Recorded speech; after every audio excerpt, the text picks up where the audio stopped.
Hey crafty friends, Christina here with you from SunnyDay Memories. This month we are going to be working with a brand new paper collection from Stampin' Up called Turtley Cute. And as you can imagine, as you can see here in the papers, it's all about turtles, but it does have some other elements to it that are fun as well. But we have like some turtle, tortoise, shell patterns here, these two here. We've got papers that have turtles in there doing some outdoor things, some swimming, snorkeling, barbecue. We've got some musical notes. And we've got this fun feature that's a little bit different where you can cut up some of these cards. You could use them to make some cards kind of as a background scene, or you could use them on your scrapbook page. And let me go ahead and flip these over so you can see the other patterns as well. So you can see exactly why it's called Turtley Cute. You've got more turtle themed here with some music, some bicycles, some partying here, and then you've got some fun stripes, diagonal stripes, and some polka dots. So lots of fun papers to work with. Today we're going to make a really easy birthday card, but it's a great way to, when you've got like a pattern that you really like, but it feels a little bit busy, it's a great way to kind of incorporate it, but not have it be so distracting. And so that's what we're gonna do today with one of the Turtley Cute pattern papers. So we're gonna start, it's a standard card. We're using the crushed curry, and it measures the standard 8.5 by 5.5, and it's scored at 4 1/4. I'm just gonna take my bone folder, get a nice crisp fold, and it's a top fold card. And then we're going to use a piece of black because I wanted to go ahead and again kind of help give your eye a little bit of a break with all that's going on with this pattern here. And so since you have these black musical notes in here, it does really help do that. And so it is actually, let me get my measurements for that. The black piece is 4 by 5 1/4, and then I just went 1/8 of an inch down for this pattern here. And so this is 3 7/8 tall by 5 1/8 long. And I'm just gonna go ahead and glue these together and glue them onto the card front. All right, so I did want to point out that even though the turtles on here kind of go in all directions, you might want to kind of look at it if you are using the same paper, or if you are using a semi-directional paper, just kind of look at it before you go ahead and glue it down. Several of my turtles here are upright, so this works better for me to have it in this direction, or at least I feel like that's the case. So that's how I'm gluing it down, and let me just redo that. There we go. Okay, so then next I'm going to go ahead and I'm going to take another piece of the crushed curry, and this one measures 4 inches wide by 2 3/4 tall. And so I'm going to go ahead and glue it down, but I'm not going to have it be centered. I'm going to kind of just go a little bit up and a little bit over. So it's kind of similar in spacing here at the top and on the right hand side. Okay, so now that's glued down. So next I'm going to bring in another one of the patterns because I liked how this had the musical notes, and it was also the main color here that I was using for my card. And so this one measures, it is 4 1/4 tall by 3/4 wide. So I'm going to go ahead and just glue that down flush right across, and I'm going to leave just a little bit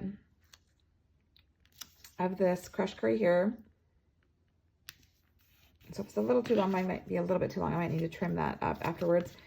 So then I've got that down. So then next I'm going to go ahead and I'm going to take another piece of black because I'm kind of following that same pattern. It's where I've used the crushed curry and then the black, and so I'm just repeating that. And so that works really well when you're creating cards. If you kind of keep that same pattern going, it's very pleasing to the eye. And so this one is a little bit smaller. I think I went 1/8 of an inch down. So while this crushed curry was 4 inches by 2 3/4, this black one is 2 5/8 by 3 7/8. So I'm just going to go ahead and glue this down. So I'm sort of sandwiching that other pattern in there, so it kind of breaks it up a little bit. You could do 2 smaller pieces, but this way you know that it is straight. You don't have to worry about lining up 2 smaller pieces in there. So there is that benefit. So now I'm going to be using one of our new dies from the Textured Notes. I like how these have nice rectangles, but they've got little different impressions there for the borders, which make it for a fun look. So I think I used the third largest size die for this one. And what I'm going to do is I'm going to take the Simply Said stamp set. This has become one of my favorites to grab for because I feel like all of the sentiments in it are ones that you use over and over.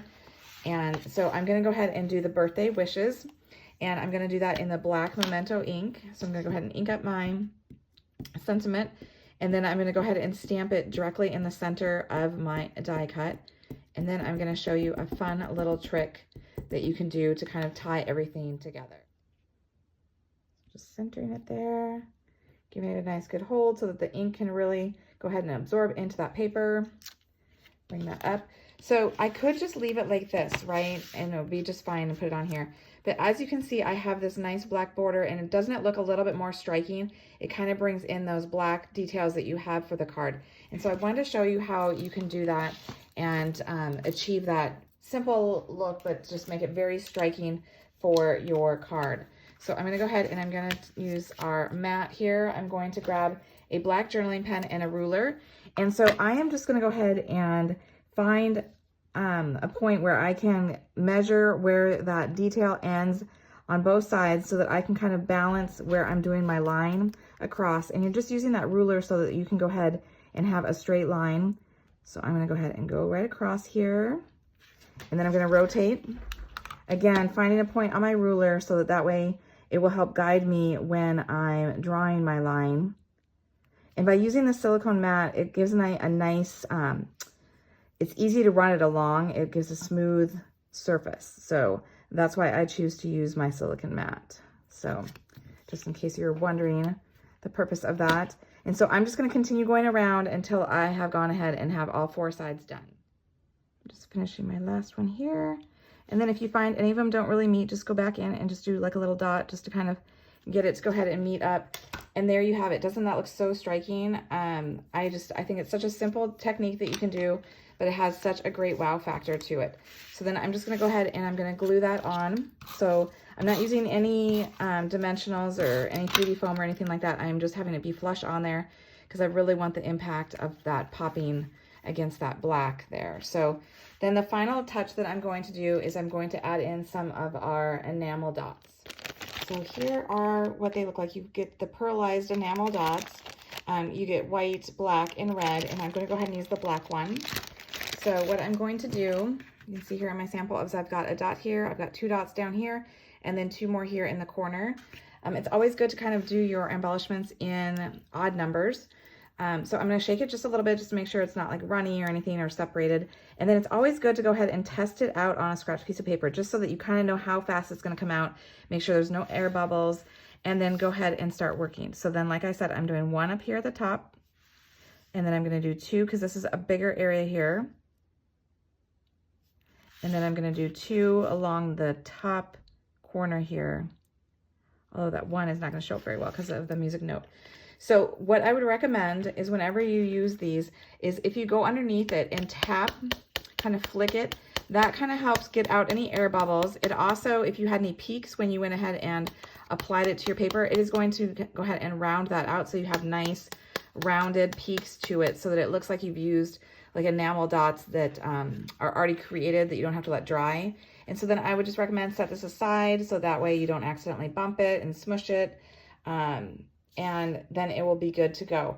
Quick and easy, but it has a nice look to it because it's a little off center. You've done that fun little technique. I hope you've enjoyed it. I hope you've learned something.